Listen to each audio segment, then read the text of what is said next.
Hello lovebirds and welcome back to my YouTube channel. So today's video is going to be a redo of my last video because I tried to do this live and due to bad internet connection and I don't know how many technical difficulties, I just wasn't able to do it. So today's video is going to be all about rare beauty.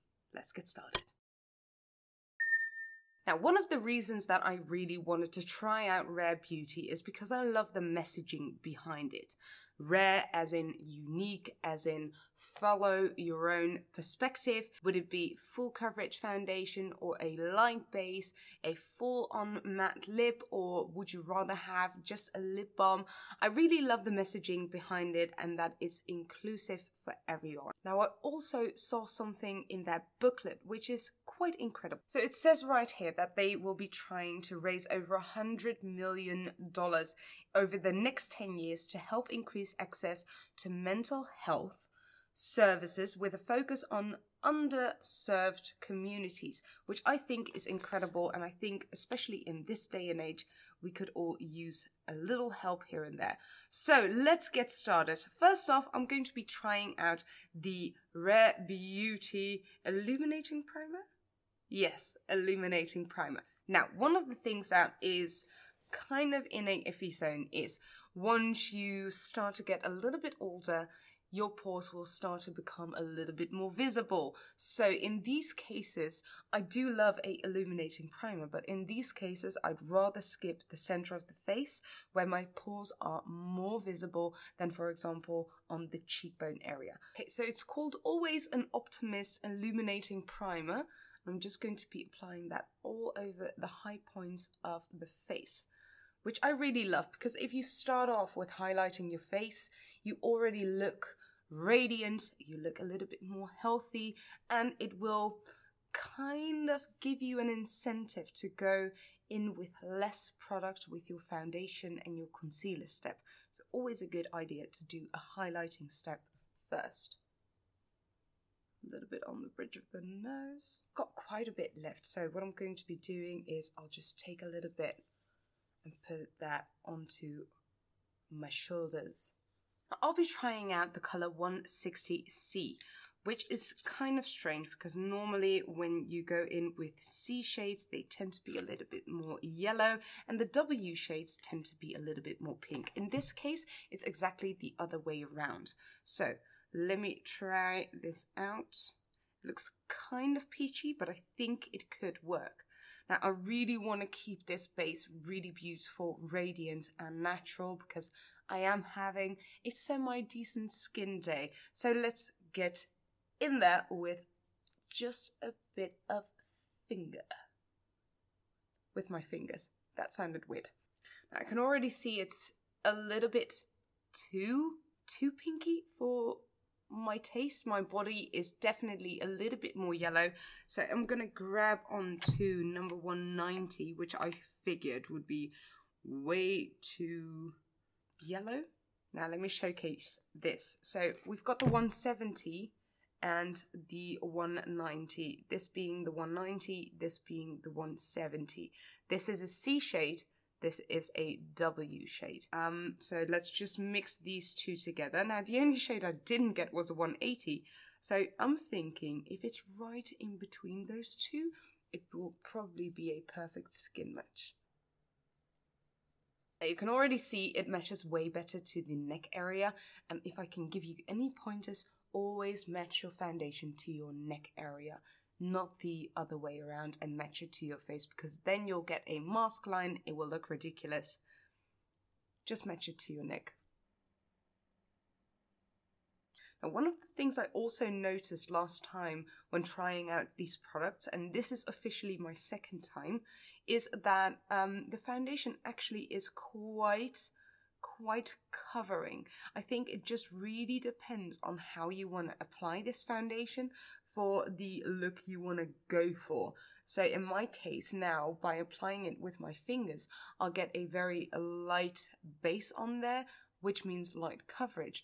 Now, if you want to go medium to full coverage, then use a sponge. And if you want to go really bang on, then just go for a brush and just slap it on there.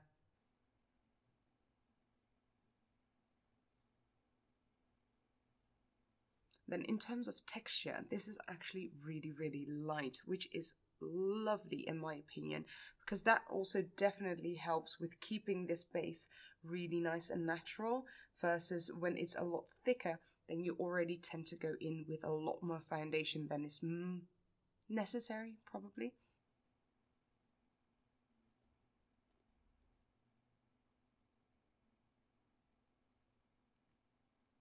One of the things that I really like is that the primer definitely is shining through the foundation step.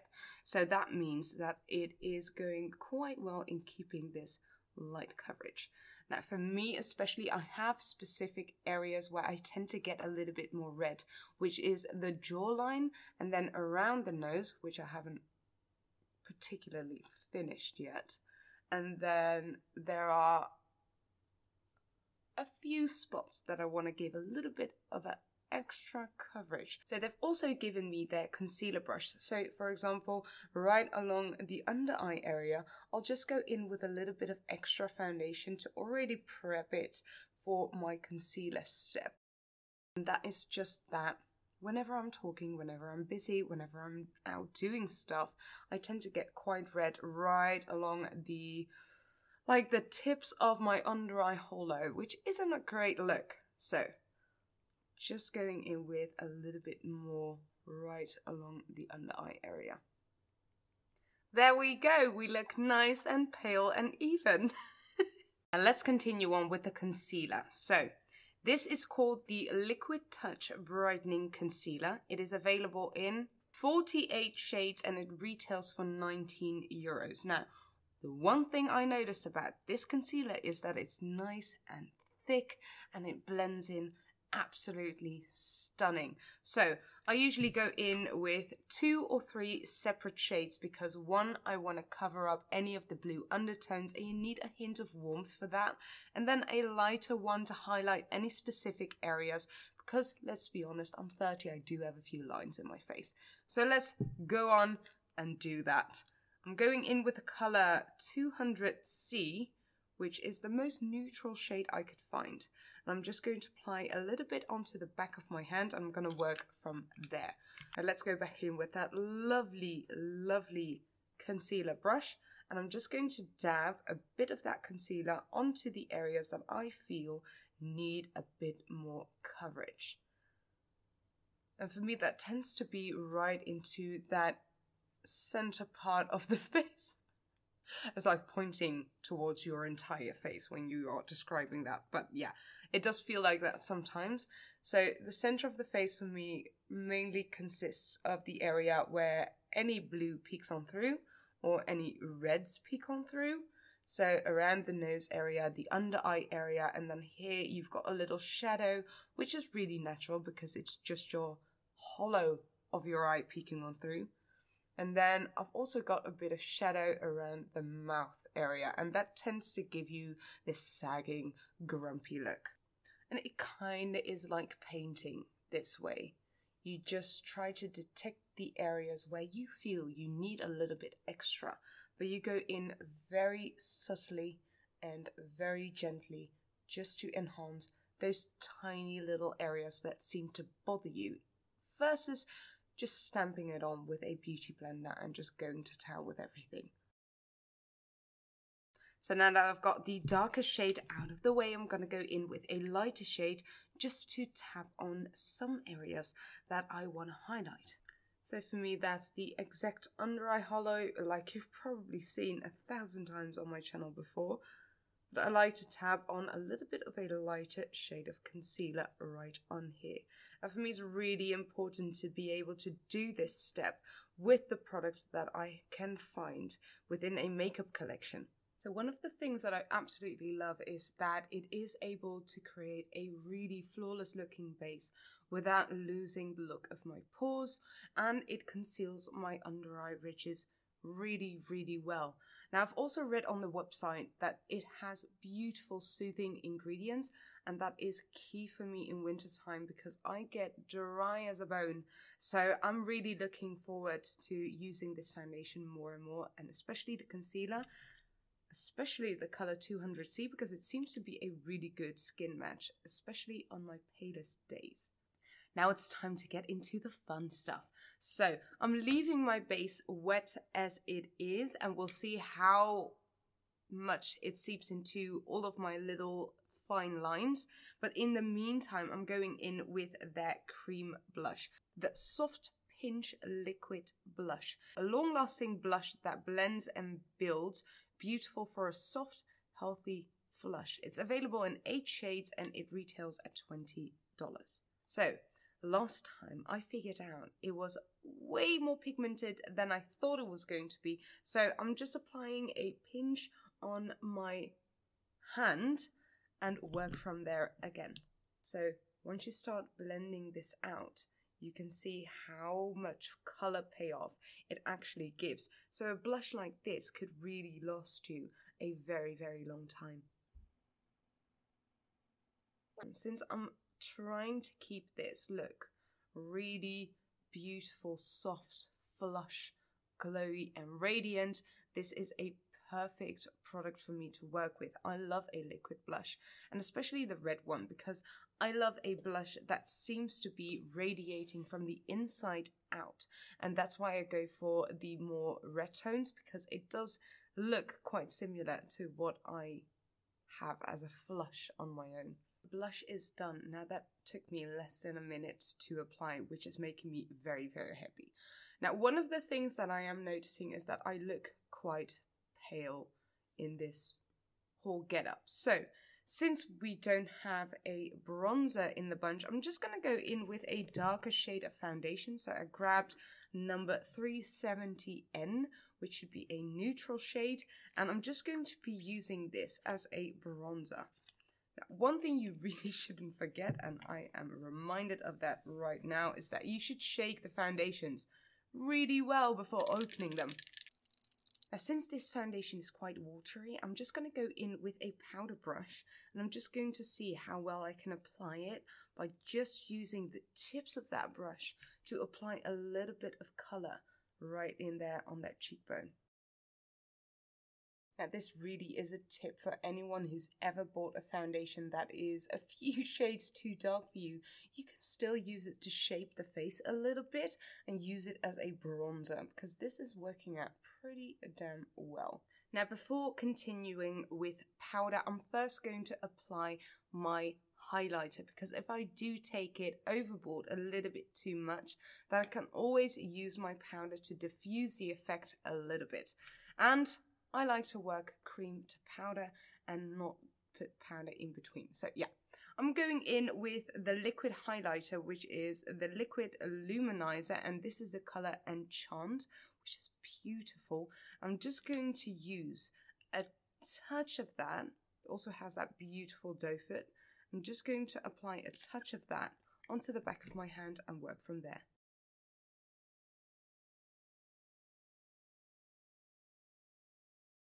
That's good.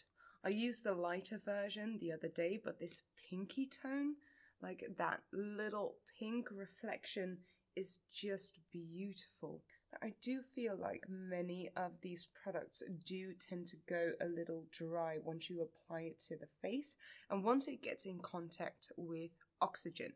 So that means it's probably a little bit more of a cream to powder or liquid to powder kind of formula, but I could be wrong. But the reason why I'm also thinking that is because it says long lasting. Now, with cream items, long lasting is quite impossible to achieve if it doesn't dry out a little bit so that it sticks to the skin and stays in place. Whilst with a cream highlighter, that will start moving around a little bit more. And it is very potent, so a very little bit goes a very long way. Then continuing on to powder and mattifying. So I realized that this next product was the product it was because someone responded. So I figured, oh, they've sent me a beautiful powder puff. It's gorgeous, absolutely stunning. But I did not realize, because I didn't read the packaging enough, that this, oh, I was going to say that this is actually powder infused, which means that this is a beautiful kit for on the go.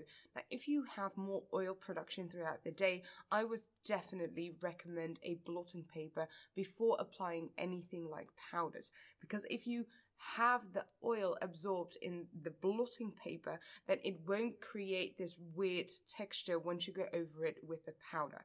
Now, I am dry, so I don't really need the blotting powder. However, I am going to use the powder infused powder puff.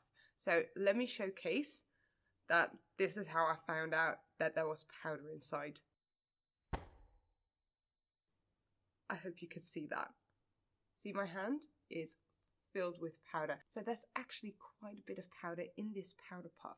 I'm really curious to find out how long it will take me to finish it up, but for now I'm absolutely loving this, and it went straight into my bag. So what I like to do is keep the radiance of all of these beautiful cream and liquid products and just press the powder puff into the areas that really need a little bit of mattifying.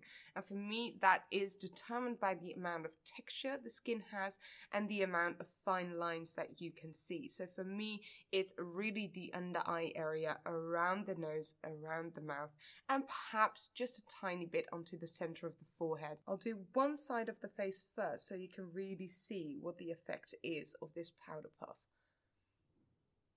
before doing the other side. For me, it's quite clear that this side still has quite a bit of texture and that this side does look a lot more smooth. So let's do the other side as well. Now, one thing I really love about this product is that it doesn't take away all the shine in the face. So you still have that little bit of a radiant feeling, even in the center of your face. And even though it looks much more smooth on the center, it doesn't take away that radiance. And that is something that I'm really looking forward to. I would have loved to showcase all of the brow products, but since I have bleached brows at the moment, that is just a no-go.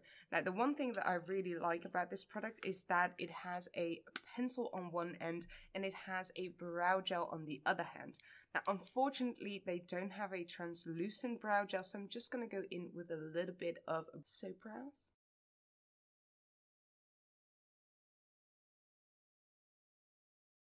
Now, I just fixed the creases in my eyes because there was a little bit of product buildup. But the one thing that I noticed while removing that or blending that out was that the concealer probably is slightly self-setting because it did need a bit of pressure to take it away. So that is a great thing, and that way you can also keep your skin very radiant and luminous without having to use the powder.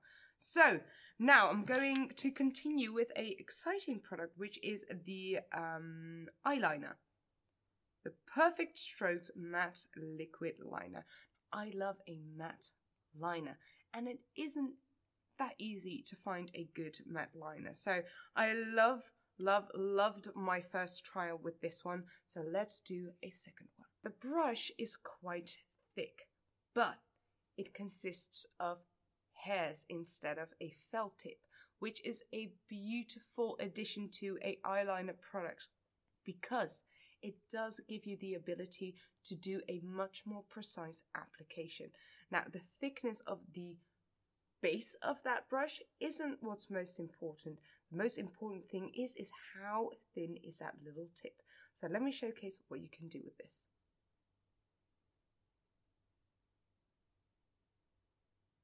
The most important part about doing eyeliner for me is how close can I get to my lash line, because that is something that will hide or reveal how well your eyeliner worked.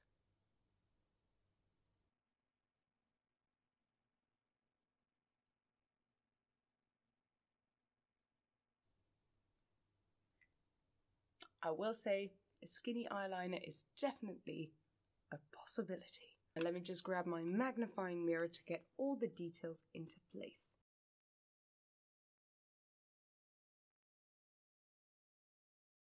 One of the things that is making me exceptionally happy about this liner is its ability to glide over the little folds on your eyes. So for some eyeliners that tend to dry out quite quickly. It tends to skip over that skin, and this one glides over beautifully.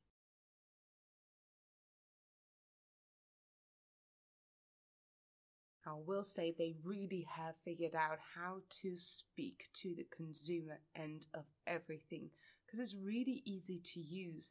And normally with most products, I really have the tendency to grab onto my pro stuff, to do it my own typical way with my own brushes, but this is actually a really lovely one to work with. Guess who's back? So I just had a lovely conversation with my best friend. So I kind of forgot where I left off, but obviously, eyeliner is done, so I need to get to mascara. Now, since Rare Beauty doesn't have a mascara yet, I'm going in with a fabulous new discovery called the Hourglass Caution Extreme Lash Mascara. Now, let me explain to you why I am an absolute fan of this one. And that is because normally, whenever I buy or get a mascara, the first thing I do is put it aside, open up the cap, and let it dry out for a little bit. And that is because whenever the formula is too wet, my lashes sag like nothing else. Now with this one, this mascara seems to dry like a madman. So it dries out so quickly that my lashes stand upright very proudly. So I'm going to showcase to you all how amazing this mascara is.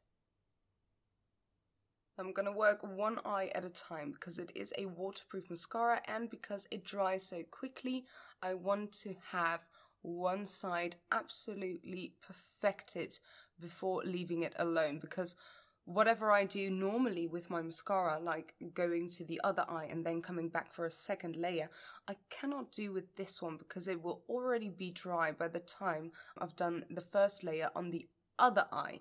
So I just have to work quickly, get it perfect straight away, and then they just stand upright beautifully. Ta-da! That's mascara time in 15 to 20 seconds, I guess. See how it fans out my lashes as well. I think it's just amazing. And in all honesty, falsies could not beat a mascara like this. I'm just going to grab onto a little bit of contour powder to accentuate my brow bone and my socket, so that there's at least a little bit of shape going on in the eye area. It's just something you really have to think about when you don't have brows or you have bleached brows. It is that your shape in your eye needs to be accentuated, because otherwise you will look like a flat-ass pancake. Now let's continue on with lips. We've got the Lip Soufflé Matte Lip Cream, which isn't a liquid lipstick like I initially thought it was going to be. So it really is a creamy, velvety texture that stays creamy but looks ultra matte. So it's a little bit more comfortable than a liquid lipstick, for example. So last time I did this red, which is a beautiful Ferrari red, but now I'm going to go in with the color Transform and see what this does to the entire look. It says one stroke color, so let's put that to the test. It has beautiful pigmentation, and it kind of gives off this vanilla flavor. And last time I tried to do a very straight, razor sharp lip, but in this case I'm gonna go for a nicely buffed out red lip.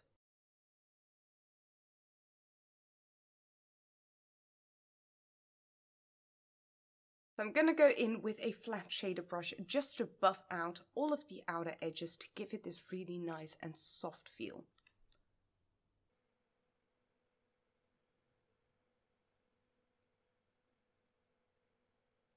I really like to buff out the edges quite far because it will give you this humongous mouth.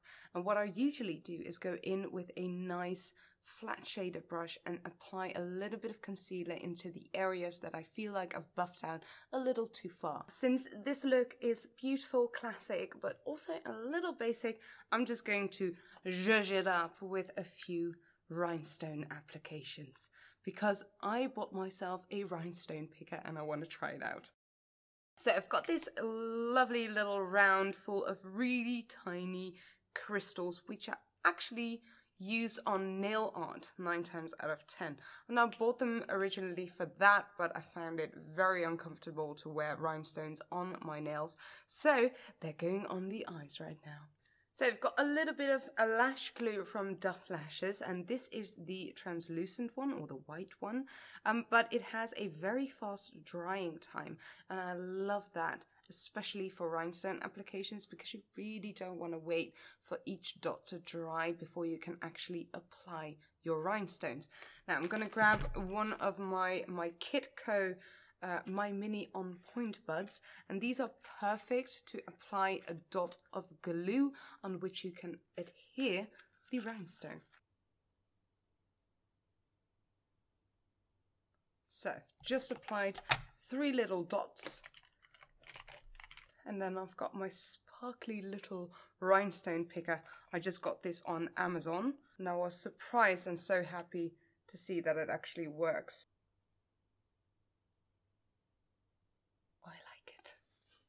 God, have you ever known someone to be so excited about makeup?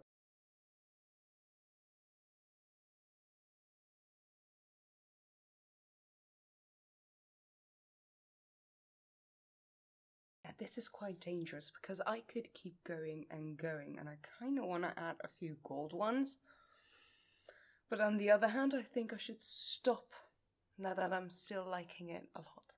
So the last one is the mist that Rare Beauty came out with, which is a 4-in-1 setting, priming, refreshing and hydrating mist. So you can see it has kind of a dual phase thing. So there's a little layer on top that you really want to shake well before using it. So let's do that. And then I'm just going to use it to set the face.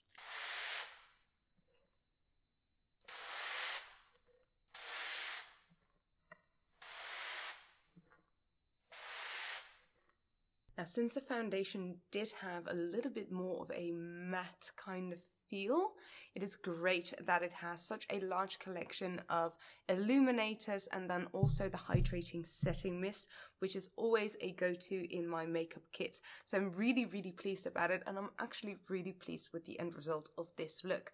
Let me know what you think down below, and if you want to know anything else or you want to see some swatches, please let me know. I've got all the shades right here. Thank you guys so much for watching. Also, check the description box because we do have a winner from the video of 4 weeks ago by now. I was supposed to announce the winner in my live session, and obviously I couldn't do that. And then I forgot. So check down below in the description box to see who won all of the Kaleidos Beauty makeup. So thank you guys so much for watching. I really hope you've enjoyed the video, and I hope to see you next time. Bye bye!